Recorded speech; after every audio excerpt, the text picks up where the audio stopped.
1992년에 한국 오셨다고 그러는데 먼저 그걸 한번 물어보시죠. 5.18 때는 어땠어요, 북한에서? 5.18 때는 이제 제가 북한에 있었죠. 그러니까요. 예. 그래서 그때는 제가 이제 정치범 수용소에 있었는데 그럼 소식이 못 들었겠네요. 그땐 소식을 못 들었고 네. 나중에 이제 수용소 밖에 나왔을 때 그 5.18에 대한 그 모든 북한인민들의 관심사가 됐죠 그때는. 네. 근데 왜 관심사가 됐냐면 대남 공작을 했던 뭐 특수부대 했던 사람들이 무용담으로 나는 광주에 갔다 왔다 이런 소문 돌았는데 그게 거의 뻥 같은 느낌이 들어요. 그러니까 이제 가려고 준비는 했는데 가지는 않았고. 응? 근데 이제 고정간첩이나 활동한 거. 예, 고정간첩이 했는데 나머지는 얘기하는 뻥 같았다. 뻥 같은데 일단은 많은 특수부대원들이 그게 가려고 준비한 건 사실인 것 같아요. 네. 예, 그래서 이런 이제 무용담들이 회자되다 보니까 그 광주 5.18은 이제 북한이 마치 막 그 기획한 것처럼 그렇게 사람들이 인식을 하고 있는 거죠. 근데 실제로 와 보니까 그게 뭐 좀 사실과 다른 부분도 있고. 근데 뭐 북한의 개입이 아예 없다. 그건 또 단정짓기 힘듭니다, 사실은. 예. 그러니까 뭐 고정간첩이 중심으로 북한이 개입을 했지만 예. 지만원 씨가 아마 얘기한 것처럼 몇백 명 그런 그러니까 거는 특수군단이 막 밀려와가지고 그런 건 그렇게 아니다. 하진 않았을 것이다. 이제 그런 생각이 들고요. 근데 그 KBS 이사하신 이인호 교수님은 그러더라고요.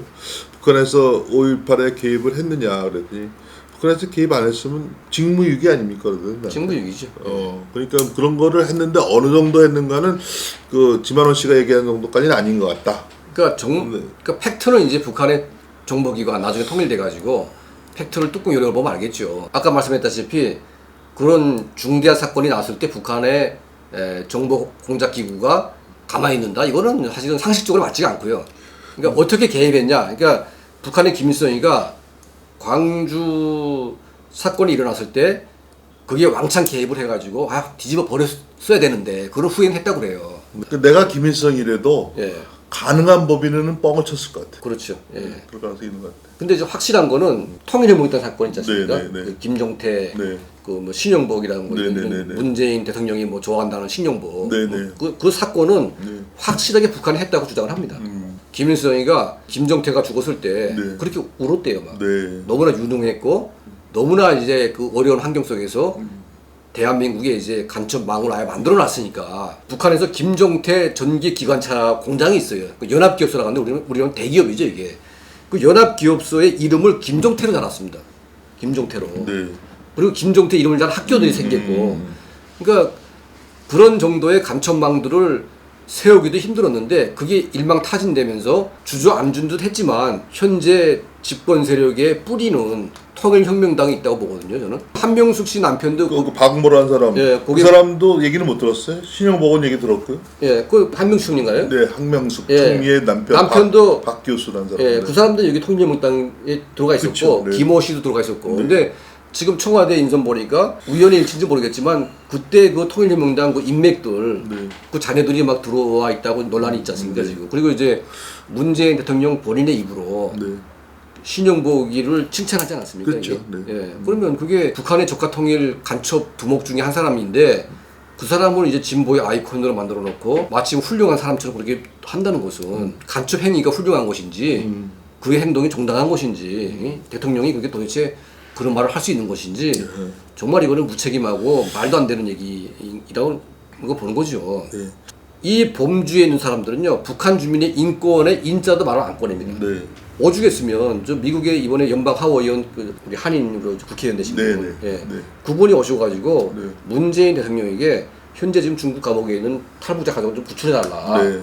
이런 말을 했더니 이분이 하시는 말씀이 한국에 온 탈북자를 잘 관리하고 있다. 이런 허튼 소리를 하고 있어요 지금. 예? 아니 지금 인권 문제를 얘기하고 있는데 네. 지금 관리 문제를 그 말 돌리고 있거든요 이게. 그러니까 문재인 대통령이 지금 인권 변호사로 돼 있지 않습니까? 근데 이 사람은 이제 옛날에 그 중국 선원들이 이제 그 한국 배에서 그 한국의 선장을 막 무참하게 죽인 살인 사건이 있지 않았습니까? 네네. 근데 이분을 변호했어요 그때. 변호했는데 똑같은 사건이 이제 탈북자가 와서 이제 사건이 벌어졌는데 그 사건인 죽은 북한이 한 배에 타고 있던 동료들을 무참하게 죽이고 도주했기 때문에 살인자다. 그러면 살인자라고 했으면 변호를 해야 되죠. 응?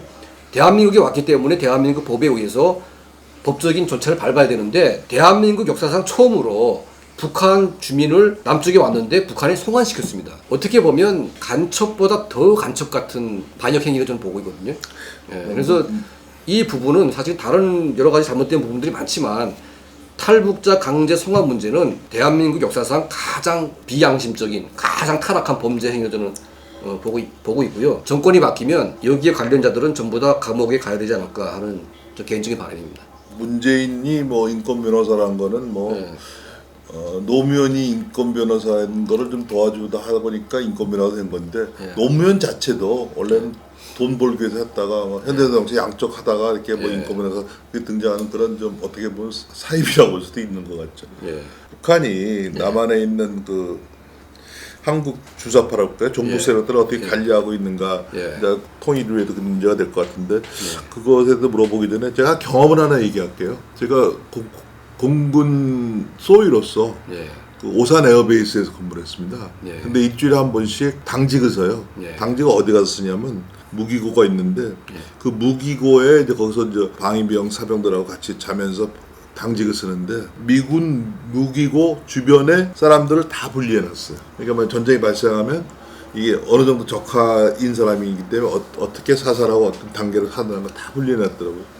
그런 거 보면 제가 또 놀랐는데 북한이 지금 남한에 있는 종북 세력과 연결된 문제 그런 걸 얘기 많이 하는데 지금 북한이 어느 정도 그 관리한다랄까 그걸 하고 있나요? 사실 우리가 이제 그 역사적으로 분단 국가가 몇 개 있었지 않습니까? 그 베트남이 있었고 이제 독일이 있었고 대한민국이 있는데 베트남 같은 경우 적화 통일되는 과정을 보게 되면 남부 베트남의 정보기관은 거의 마비됐습니다. 부패되고 대신 이제 북부 월맹군의 이 정보기관은 맹렬하게 남부를 공략을 했고 대놓고 완전히 그냥 빨갱이질 다 한 거죠. 수상 비서실에 들어가 있다든가 뭐 통일전선이라고 해가지고 막 난리를 치지 않았습니까? 통일전선 전략이 잘 먹힌 거죠. 지금 현재 대한민국이 베트남보다 더하다고 보거든요. 더하게 지금 장악돼 있다. 왜냐하면 대통령 자체가 지금 간첩을 지금 뭐 자기가 존경하는 분이라고 하니까 우리가 뭐 할 말이 없지 않습니까 지금. 근데 베트남 망하고 왜 대한민국은 안 망했냐? 이거는 미군이 베트남을 버렸고 미군이 대한민국을 지키기 때문에 안 망하는 것이지. 미군이 빠지는 순간 저는 이게 지금 다 쓰고 있는 가짜 진보들, 가짜 간첩들, 이 세력들이 대한민국을 가만 놔두겠습니까?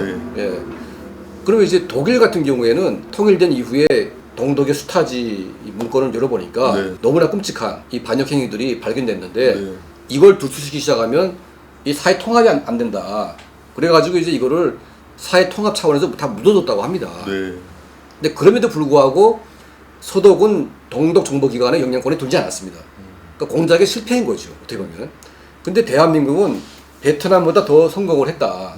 그렇게 보고 있습니다. 왜냐하면 이거 주사파라고 하는 그러니까 사상 이념적으로 완전히 골수화된 이 세력을 이미 70년대 후반부터 80년대 전 기간 대학가에 체계적으로 이제 장학금까지 뿌리면서 교육을 시켰거든요. 그래서 그때 당시에 그 애들이 완전히 이념으로 석화됐어요. 석화. 더 이상 이제 변하지 않게 된 거죠. 근데 이제 이 사람들이 뭐냐면 나중에 현실을 봤는데 현실을 말할 수 있는 그런 힘이 없는 겁니다. 왜 힘이 없냐면 양심이 있는 사람들도 말을 못하는 게 이 구역을 벗어나는 순간 나는 배신자고 나는 경제 기득권이 사라지게 되는 거거든요. 여기에 있어야 국회의원도 해먹고 뭐 청와대도 갈 수 있고 돈도 벌 수 있고. 그러니까 이미 이 종북화된 간첩화된 이 세력이 하나의 거대한 세력화됐기 때문에 이 기득권을 벗어나기 힘든 겁니다. 타락해가지고. 그러면 이제 이 중심을 북한이 장악을 해가지고 마음대로 컨트롤하는 거죠. 그래서 저는 이제 한국 진보의 정치 세력의 지명권은 북한에 있다고 보거든요. 유일한 안전장치가 미군이네요. 그렇습니다. 미군이 빠지는 순간 대한민국은 진짜 힘들게 무너진다고 봅니다. 왜냐하면 이제 그 원래 사실은 민주주의 국가와 독재 국가하고 우리가 싸울 경우에는 민주주의 국가가 또 어렵다는 측면이 있지 않습니까? 그 관리하기 어렵죠. 이게 다 분리돼 있고 뭐 서로 제일 잘난 얘기 하고 있으니까. 근데 독재 국가는 한 목소리로 하나의 파워를 가지고 들어오기 때문에 이걸 이간질시키고 대표적인 게 대한민국의 영호남을 이간질시킨 거 아닙니까? 그리고 이제 김대중 정권을 키워가지고 마치 호남이 북한 편인 것처럼 경상도를 왔다가 완전히 왕따시켜놓고 이게 북한의 대남 전략이거든요. 이게. 그러니까 온갖 이간질의 또 내부 간첩들의 어떤 그런 책동에 의해서 대한민국은 이제 진짜가 가짜가 되고 가짜가 진짜가 됐습니다. 문재인 대통령이 타임제도 무슨 말을 했냐면 김정은이는 신뢰할 만한 사람이다. 네? 아니 도대체가 그분이 어떤 정신을 가지고 있길래 저런 김정은이 같은 정신 나간 아이를 또 살인마를 신뢰할 수 있는 사람이라고 그렇게 말을 할 수 있냐? 그 말 한마디에 문재인 대통령은 정체가 매우 불분명하다, 이 사람은. 그 밑에 있는 문정인이라든지 문정인, 뭐 이종석 네. 그리고 이제 기타 떨거지들 가뜩이지 않습니까? 임종석, 네. 예, 임종석이 뭐니 그리고 이인영 통일부 장관 네. 다 주사파들 아닙니까 이게? 그러니까 하나같이 그러니까 북한의 현실을 모르겠습니까? 아니 사람이 바보가 아닌 이상 지금 북한 내부에서 벌어지고 있는 이 끔찍한 상황들 지금 국정원이 아무리 놀고 있지만 국정원 정보 보고서를 보게 되면 북한이 어떤 상황인지 다 보고서에 나와 있거든요. 근데 이걸 무시하고 오로지 북한 편만 든다는 것은 이미 장악되어 있지 않냐 그런 상황이 저는 생각이 들고요. 노무현 씨나 대통령이나 이제 이재명 같은 사람들은 장악이 아직 안 된 사람 같아요. 안 된 것 같아요. 예, 그래서 이제 소위 그 문바라고 하는 인간들이 경기를 하는 거죠. 네. 제가 진짜 골수 우리 편이냐. 예? 예. 근데 이제 이 사람들은 뭐냐면 이쪽이 세력이 워낙 크다 보니까 이재명은 자생적 사회주의자 같은데. 자생적이긴 한데 북한에 완전 장악이 안 됐기 때문에 네. 예, 제가 보건 데는 경기를 당하고 있지 않냐 하는 그런 제 개인적인 생각입니다. 네. 하지만 이제 전단지를 북한에 뿌리는데 그걸 경기도가 맡겠다고 막 용어를 쓰는 거 보니까 저 사람의 사고방식도 거의 유사하다고 저는 보고 있지만 완전히 장악됐냐 아니냐는 저는 조금 약간 유보적인 네. 생각을 가지고 있습니다. 그러니까 이제 장악하기 전에 자생적으로 뭐 사회주의를 정권을 세워야 된다 뭐 그렇게 하는 사람인데요. 그럼 종북 세력을 관리하는 부서는 북한에서 구체적으로 어느 부서인가요? 북한의 대남 공작을 하는 네. 이제 하나의 어떤 그런 세력을 네. 우리가 구체적으로 이제 보게 되면 노동당 조직이 있고 네. 이제 국가보위부라고 하는 이제 정보기관이 네. 있고 그 인민군대 안에 군대도 있고. 이제 적공국이라고 있습니다. 네. 정권이 그러니까 아버지에서 아들로 갈 때마다 약간 조금씩 변동은 되지만 네. 거의 같은 틀로 가고 있어요. 그러면 이제 누가 핵심이냐면 뭐 간첩들이 내려오지 않습니까? 네, 이게. 네, 근데 네. 그걸 관리하는 부서가 어디냐면 대연락부라고 있습니다. 네. 네. 지금은 이제 사회문화교류국이라고 있는데 네. 네. 이 대남 공작 조직의 핵심 중에 핵심이 바로 그 애들이고 네. 얘네들이 이제 한국의 대학가를 장악을 합니다. 과거에 통일혁명당 사건을 포함해가지고 네. 대한민국의 그 이석기 같은 그 지하 통일혁명당 조직을 만들어서 이제 정치투쟁을 하게 하는 거죠. 네. 그러니까 이 대연락부가 본산지고요. 여기서 이제 모든 대한민국의 주사파들을 장악을 하고 관리를 하는데 얘들의 특징이 있습니다. 그러니까 대학 때 순수하게 했던 애들은 전부 다 자발적으로 북한을 찬양했기 때문에 얘들을 평양으로 불러가지고 다 충성맹세 시키는 거거든요. 그러면 얘들이 전향을 했다고 쳐도 전향을 했다고 하게 되면 네가 충성맹세한 거를 내가 보여주겠다 하면 꼼짝할 수가 없어요. 그러니까 얘들은 이제 입틀어막은 봉어리가 되는 거죠. 두 번째 뭐냐면 매수를 하는데 돈으로 안 되면 여자로 딱 네. 붙여가지고 네. 네. 관계시킵니다. 네. 그래서 이제 뭐 윤희상도 그 북한의 아들이 있지 않습니까? 네네. 예, 그러니까 이제 북한한테 꼼짝 못하고 당하는 힘 있는 사람들 중에 대부분이 보면 그런 역공작을 시켜가지고 이런 관계를 맺게 하는 코를 끼는 거죠. 예, 코를 끼게 하고 북한을 돕게 만드는 이제 그런 케이스인데 그 외에도 다양한 방법으로 이제 많은 사람들을 코를 깨고 뭐 다 땡겨가지고 장악을 해가지고 관리를 하고 있습니다. 근데 핵심은 이석기나 아니면 이제 통일혁명당이나 그런 핵심들은 있어요. 그리고 어떻게 보면 문재인 대통령 같은 사람도 호수아비일 수가 있습니다. 그러니까 누군가가 조정을 하는 거죠, 뒤에서. 대통령이긴 하지만 실제 파워 있는 실세는 다른 누군가가 있지 않을까 하는 그런 생각이 들고 그게 아니라면 대통령 본인이 그런 사람인가?